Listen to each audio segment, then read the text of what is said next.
principale, Madame la députée d'Hochelaga-Maisonneuve. Merci, Monsieur le Président. Le rapport du vérificateur général nous apprend que l'Agence de la capitale nationale a signé en 2007 un contrat pour l'achat de 116 places d'hébergement au coût de 6,5 millions de dollars par année pour une durée de 20 ans. L'Agence de la capitale nationale invoquait l'urgence pour octroyer ce contrat sans appel d'offres.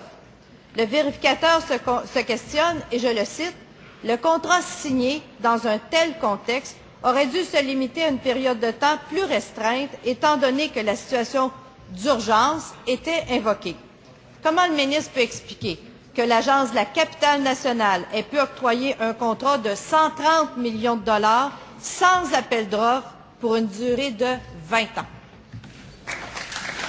Monsieur le ministre de la Santé. Merci, Monsieur le Président.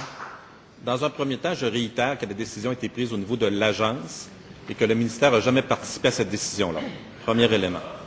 Deuxième élément, il y avait un élément d'urgence parce qu'il fallait trouver des places de CHSLD pour des patients qui étaient en attente dans les établissements de santé pour libérer des places pour qu'on puisse monter des patients de l'urgence. Donc, c'était une décision qui était valable au niveau clinique. Et la raison pour laquelle ils ont signé sur le long terme, c'est qu'il n'y avait seulement qu'un fournisseur possible qui était capable d'octroyer le nombre de lits nécessaires et ils voulaient avoir un meilleur prix en ayant une entente à long terme.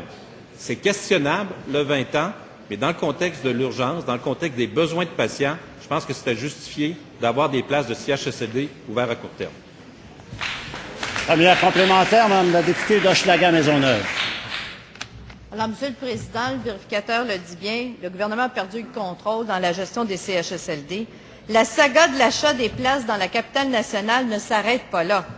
En effet, l'Agence a acheté l'année suivante 58 lits supplémentaires et 82 lits en 2011 au même endroit. Toujours sans appel d'offres, modifiant le contrat initial de 6,5 millions de dollars par année à 18 millions de dollars par année pour un total de 360 millions. Monsieur le ministre de la Santé. Monsieur le Président, l'Agence de santé était de bonne foi.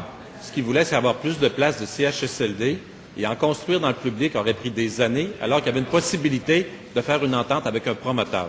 Donc, c'était une décision pour améliorer le service aux patients dans les hôpitaux en sortant des patients en attente d'hébergement. On parle souvent que les urgences sont congestionnées parce qu'il y a des patients qui en attente d'hébergement. Il ne faudrait pas blâmer une décision qui a été prise pour améliorer le sort de ces gens.